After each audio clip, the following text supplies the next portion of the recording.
अंबिकापुर में परिवार ने किया अनोखा पर्यावरण प्रदर्शन। अंबिकापुर के घड़ी चौक में परिवार ने बच्चों के साथ सड़क पर उतरकर हसदेव जंगल, रामगढ़ और मीनपाट बचाने की अपील।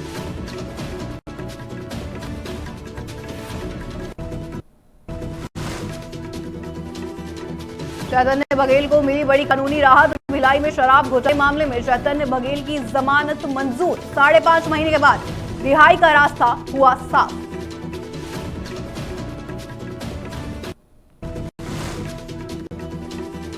सिरमिरी में आरक्षक के साथ हुई लूट, आरोपियों को किया गया गिरफ्तार। एमसीबी जिले के पौड़ी थाना क्षेत्र में आरक्षक अमित कुमार गुप्ता से हुई लूट की घटना में मुख्य आरोपियों को पुलिस ने किया गिरफ्तार और भेजा जेल।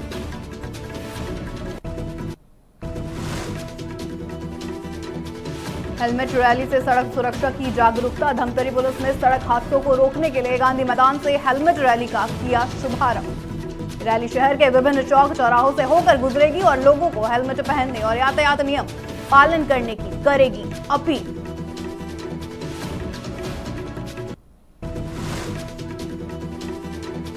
ऑपरेशन विश्वास में हीरोइन रैकेट का पर्दाफाश। दुर्ग पुलिस ने ऑपरेशन विश्वास अभियान में पंजाब से चिट्टा मांगने और बेचने वाले 9 आरोपियों को किया गिरफ्तार। कब्जे से 51.73 ग्राम हीरोइन बरामद।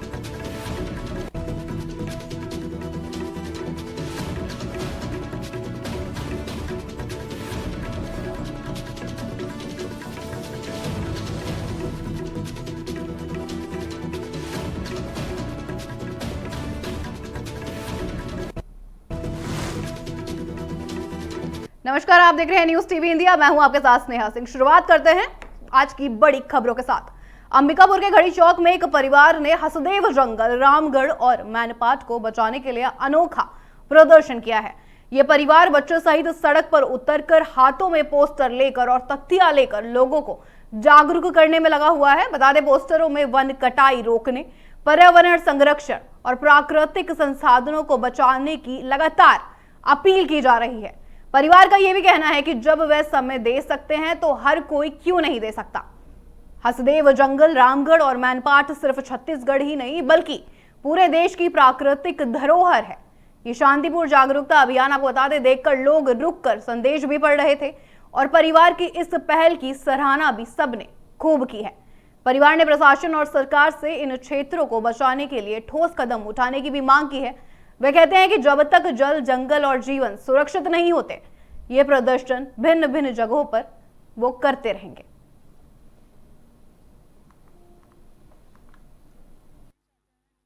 हसदेव जंगल, मैनपाट और रामगढ़ को बचाया जा सके, इसी मुहिम में यहाँ पर खड़े हैं।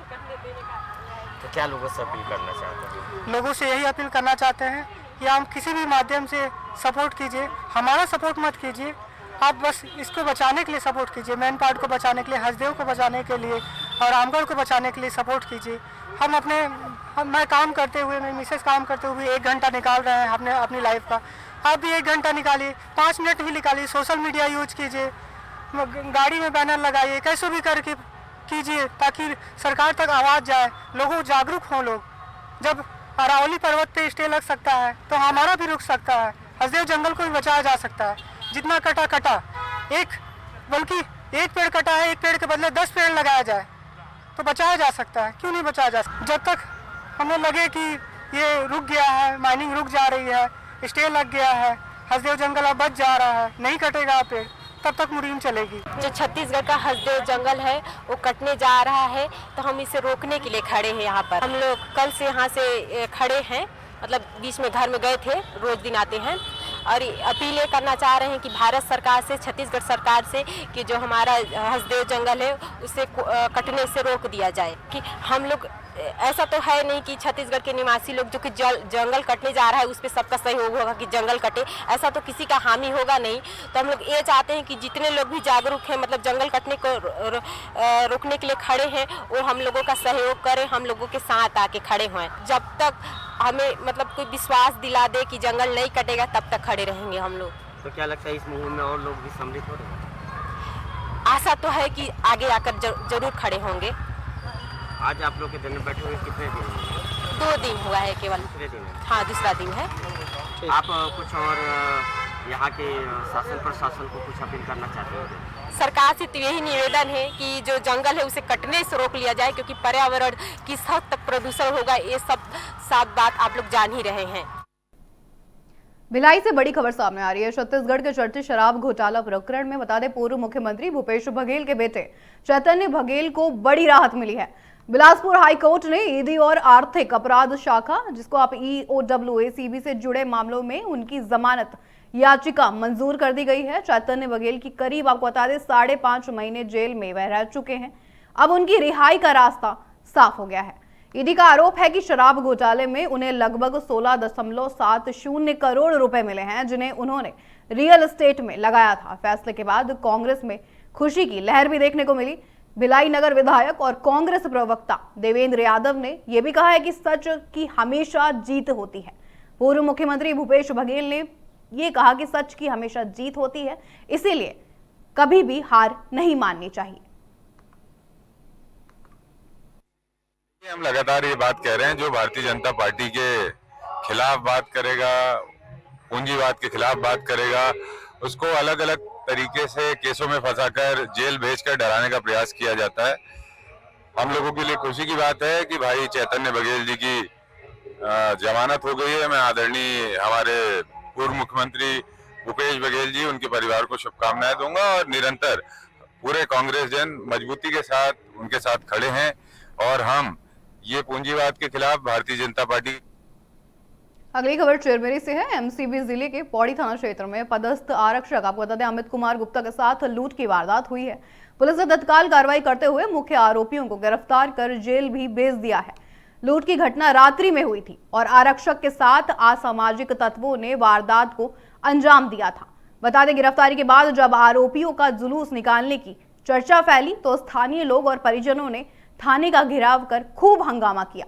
कानून व्यवस्था को देखते हुए पुलिस ने जुलूस स्थगित कर भीड़ को शांत भी कराया।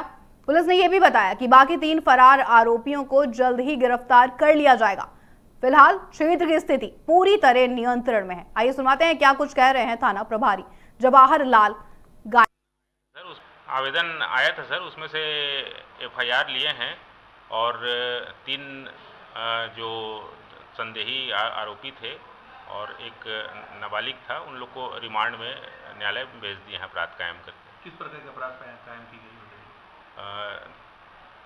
अपराध क्रमांक 1/26 है, धारा 310 है, 351(2) है और 296 है के तहत अपराध पंजीबद्ध कर भेजा गया। और भी आरोपी हैं जो गिरफ्तार की बाकी हैं? 3 आरोपी फरार हैं, जिसका सघन सर्च मतलब चल रहा है। जैसे मिलते हैं उनको भी तत्काल जेल भेजी जाएगी पौड़ी पुलिस के द्वारा। क्या नाम है 3 आरोपी का? नहीं मालूम, लिखे नहीं।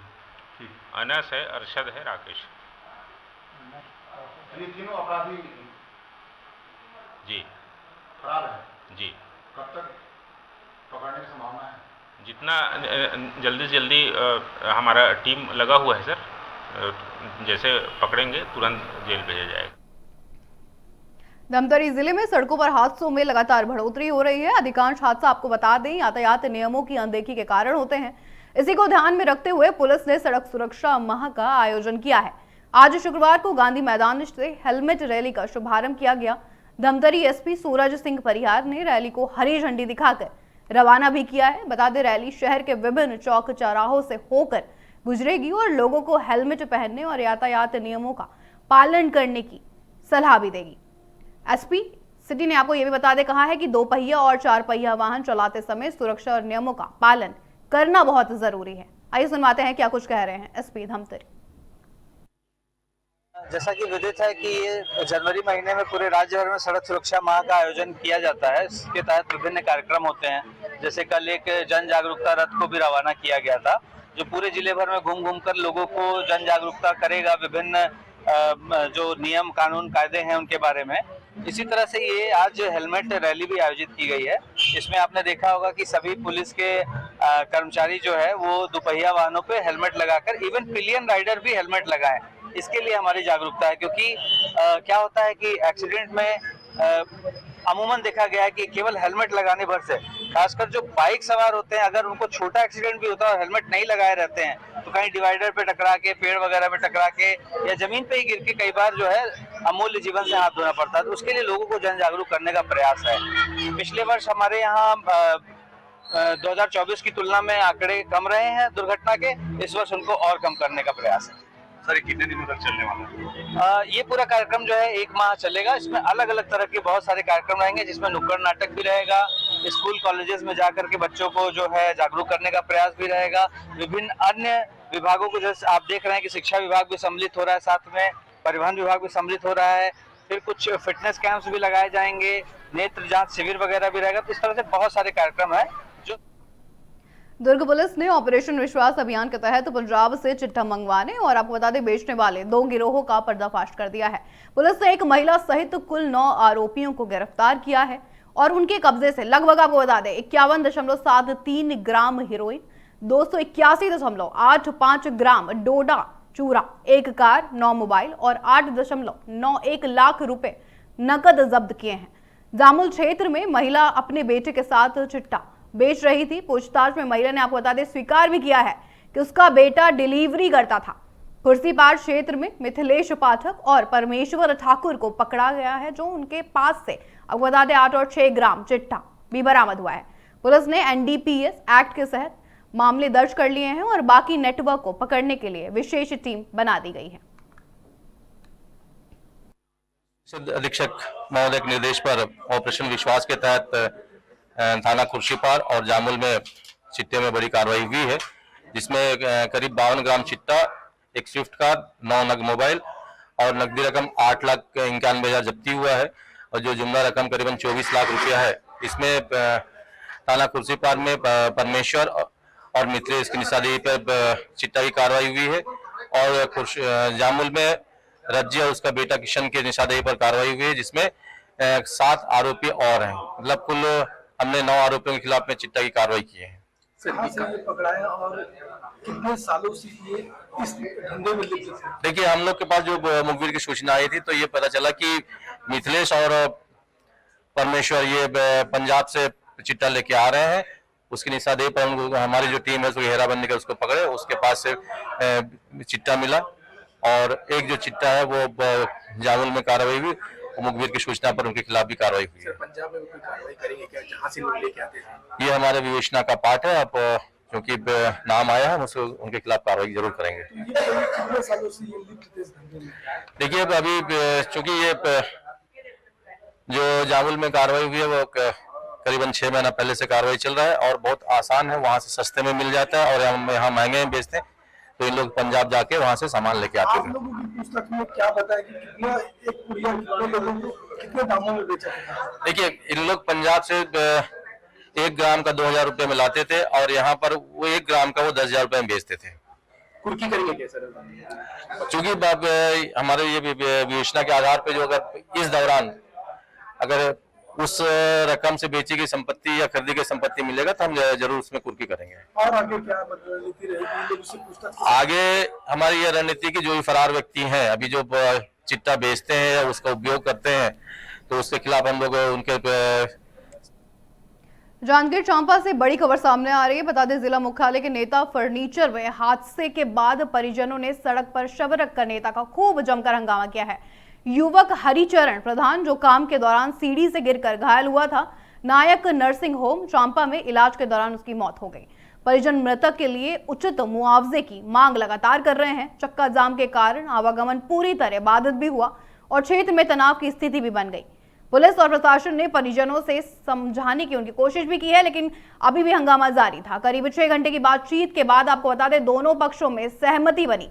सहमति के अनुसार फर्नीचर संचालक ने 8 लाख रुपए FD और 50,000 रुपए नगद मदद देने का वादा भी कर दिया है। इसके बाद परिजनों ने शव सड़क से हटाया था और यातायात बहाल कर दिया गया। फिलहाल क्षेत्र की स्थिति सामान्य बनी हुई है। नेताजी फर्नीचर दुकान में काम करत रही, चोट लगे रही, इलाज पानी चलत रही, आज खत्म होगी से न्याय नहीं मिल पात रही, तेकर वजह से हमन सड़क में धरना धर रहे। अब हमन ला न्याय मिल गए, सेठ द्वारा उचित मुआवजा दिए के वह करी से वादा करी से 8 लाख अभी 50,000 नगद नहीं कुछ नहीं, पढ़ाई के कुछ नहीं, ओकर खाता में डाली दोनों लड़का के 4-4 लाख रुपया।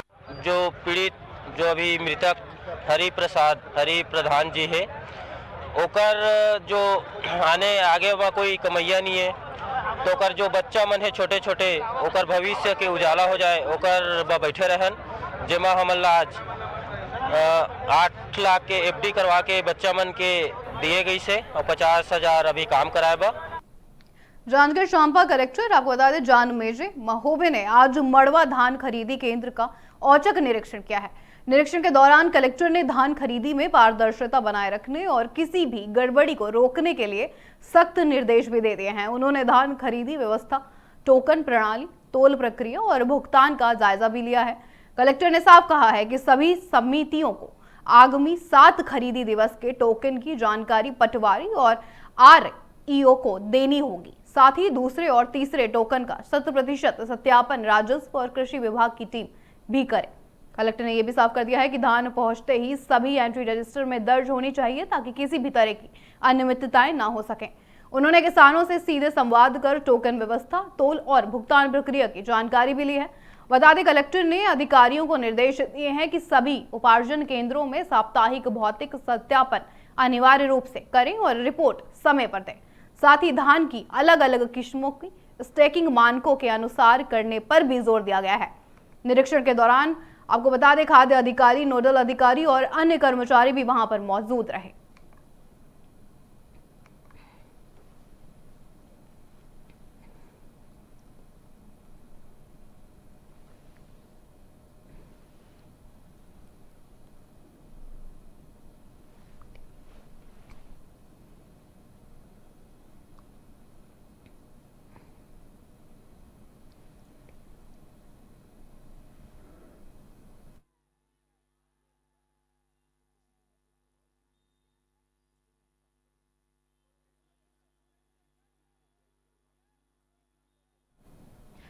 निर्देश दे दिए गए हैं कि मड़वा धान केंद्र में निरीक्षण होता भी रहेगा। साथ आप देख सकते हैं विजुअल्स भी किस तरह से निरीक्षण हो रहा है। वहां पर कलेक्टर ने साफ कर दिया है कि सभी जरूरी चीजें लिस्ट में होनी चाहिए। पारदर्शिता बनाए रखने के भी निर्देश दे दिए गए हैं। किसी भी तरह की टोकन और तोल प्रक्रिया की जांच भी लगातार जारी रहेगी।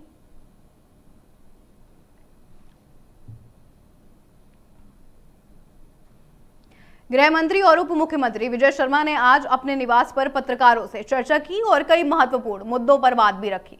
चैतन्य बघेल की जमानत पर आपको बता दें उन्होंने कहा है कि देश की संवैधानिक संस्थाओं पर भरोसा रखना जरूरी है, चाहे न्यायालय हो या चुनाव आयोग, सभी पर विश्वास होना चाहिए। ये पूरी तरह न्यायिक प्रक्रिया का विषय है। नक्सली बार से देवा के सरेंडर पर उन्होंने ये भी बताया है कि वह लंबे समय से तेलंगाना में रह रहा था, लेकिन अब औपचारिक रूप से सरेंडर करेगा। ये कदम नक्सलवाद के खिलाफ सकारात्मक संकेत है। कर्मयोगी अभियान और जनजातीय विकास पर भी उन्होंने जोर दिया है और कहा है कि प्रधानमंत्री मोदी लगातार इन क्षेत्रों के विकास के लिए काम कर रहे हैं। प्रदेश के करीब 2.5 लाख की आबादी वाले इलाकों में सड़क, अस्पताल और एम्बुलेंस जैसी सुविधाएं पहुंचाई जा रही हैं। लगातार पीएम जनमान योजना और अन्य योजनाओं से पिछड़े क्षेत्रों को मुख्य धारा में लाया भी जा रहा है। 2018 की भर्ती की प्रक्रिया है और 18 एक वेटिंग लिस्ट निकला था, उसका चयन कांग्रेस की रिजीम में कर लिया जाना चाहिए था, लेकिन 5 वर्षों तक नहीं किया गया। और 18 की उस परीक्षा की भर्ती में इनको अब इनकी अपेक्षा ऐसी है कि सरकार उस चयन सूची में से सिलेक्शन करे। इस बीच में 2 बार ये कोर्ट भी गए, पहली बार कोर्ट में गए हैं और फिर दूसरी बार कोर्ट में गए हैं। तो दूसरी बार कोर्ट ने कहा भी है, हाई कोर्ट ने, कि वैलिड जो सिलेक्शन वेटिंग लिस्ट है वो 1 वर्ष तक या नए सिलेक्शन प्रोसीजर होने तक होता है, और इसलिए वो चयन सूची पर आवश्यक नहीं है कि कार्यवाही की ही जाए, ऐसा कहा है। अब आज पुनः सब लोग आए हैं, मैंने बात की है, एक बार फिर से इनका विषय लेकर के चर्चा करेंगे। रायपुर से बड़ी खबर सामने आ रही है। देश में पहली बार आपको बता दें खेलो इंडिया ट्राइबल गेम्स की मेजबानी छत्तीसगढ़ कर रहा है। मुख्यमंत्री विष्णुदेव साय ने नई दिल्ली में केंद्रीय खेल मंत्री मनसुख मांडविया से मुलाकात की है और आयोजन में मुख्य अतिथि के रूप में शामिल होने का आमंत्रण भी दे दिया है। मुख्यमंत्री ने साफ कहा है कि ये गेम्स जनजातीय गौरव, संस्कृति और पारंपरिक खेलों को राष्ट्रीय मंच देंगे। खेलों में एथलीट्स, आपको बता दें, एथलेटिक्स, तीरंदाजी, कुश्ती, बैटल फिटिंग, हॉकी, फुटबॉल और तैराकी जैसी प्रतियोगिताएं होंगी। मुख्य आयोजन स्थल रायपुर और बिलासपुर होंगे। खेलो इंडिया ट्राइबल गेम्स का शुभारंभ, आपको बता दें, 14 फरवरी 2026 को रायपुर में ही होगा। केंद्र मंत्री ने यह साफ कहा है कि आयोजन की सराहना की है और उन्होंने और केंद्र सरकार की ओर से हर संभव सहयोग का आश्वासन भी मंत्री ने दे दिया है।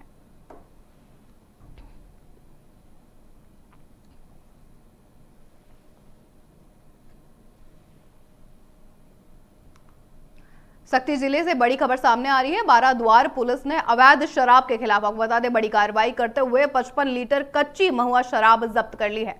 मुखबिर की सूचना पर ग्राम सरहर में रेड की गई है, जिसमें दिलीप कुमार सतनामी को गिरफ्तार भी किया गया है।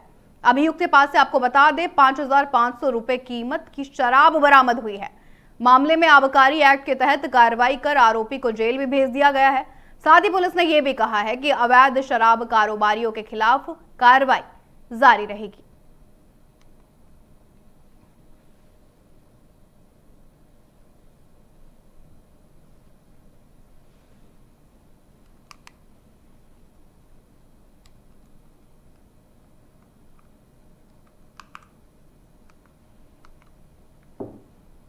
इस बुलेटिन में मेरे साथ इतना ही। बने रहिए न्यूज़ टीवी इंडिया के साथ। नमस्कार।